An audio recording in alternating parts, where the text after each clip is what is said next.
Alright YouTube, so we're back of course with some Final Fantasy VII Remake content, and today we have a pretty interesting topic. So there was this theory or discussion that potentially the three whispers you fight near the end of Final Fantasy VII Remake were Kadaj, Laz, and Yazoo. These of course are the Sephiroth remnants from the Advent Children movie. Now this sort of theory or whatever you want to call it was based off of a couple pieces of evidence we have in game, but of course it was not actually confirmed. But because of people translating the Ultimania, we actually have a bit of confirmation that these are indeed, these whispers that you fight are Kadaj, Laz, and Yazoo. So we're just going to hop right into it. So why people thought that these whisper enemies were those three characters is, for starters, you fight three of them, and they all three have the weapons of those characters. There's a whisperer that has a sword, one that uses hand-to-hand combat, and another that uses a gun. And when it came to Advent Children, Laz used hand-to-hand combat, Yazoo used a gun, and of course Kadaj used a sword. Another smaller similarity is whenever you're fighting these Whisperers, they eventually turn into Whisperer Bahamut, and in Advent Children, Kadaj summoned Bahamut Sin. Small one, but still something. The other piece of evidence came from whenever you assess each of them, and the description is pretty much the same except for the weapon being different. And it says, an entity from a future timeline that has manifested in the present day fights with a sword to protect the future that gave shape to it.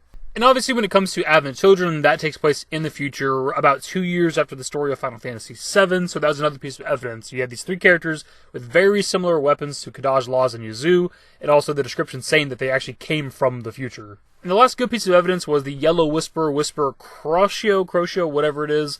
They use the guns, has an attack called Velvet Nightmare, which is the name of Yazoo's gun in Advent Children. Anyways, fast forward to now with people translating the Ultimania, and we actually have, within the Ultimania itself, them referencing this theory. And as always, of course, we have our translation coming from Itakamochi or Aubrey over on Twitter. And the translation reads, the three whispers in Chapter 18 who appear to be protecting the Whisper Harbinger are named Rubrum, Crocio, and Viridi, who either holds a sword, fights using physical combat, or carries a gun. The fighting style of these three enemies share the same ones as the enemies of FF7 Advent Children, Kadaj, Laz, and Yazoo, who appear 2 years later after the events of FF7.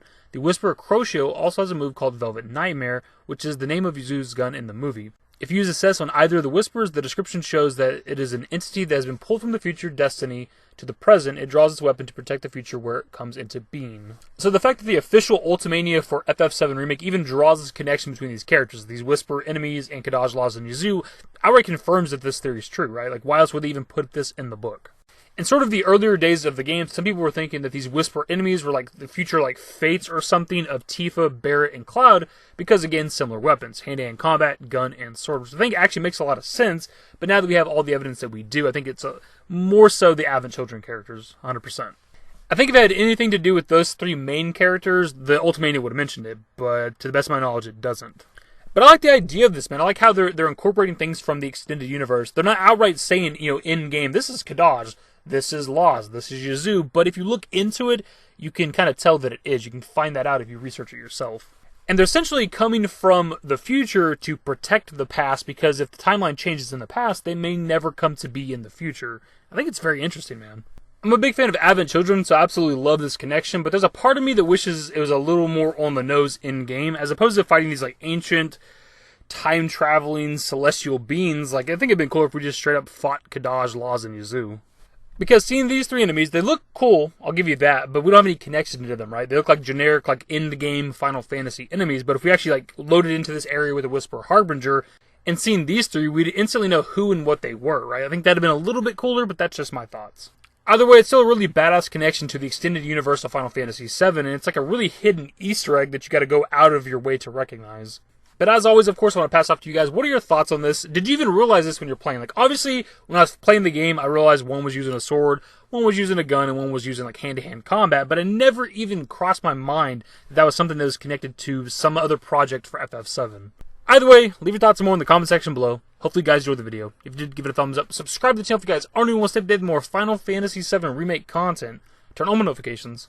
Follow me on Twitter at @dashingdavid, at my Discord. Links to my social networks are in the description and in the outro. Later, guys. Give me a smile, give me forever for a while, give me forever for a while. Quit acting like a baby.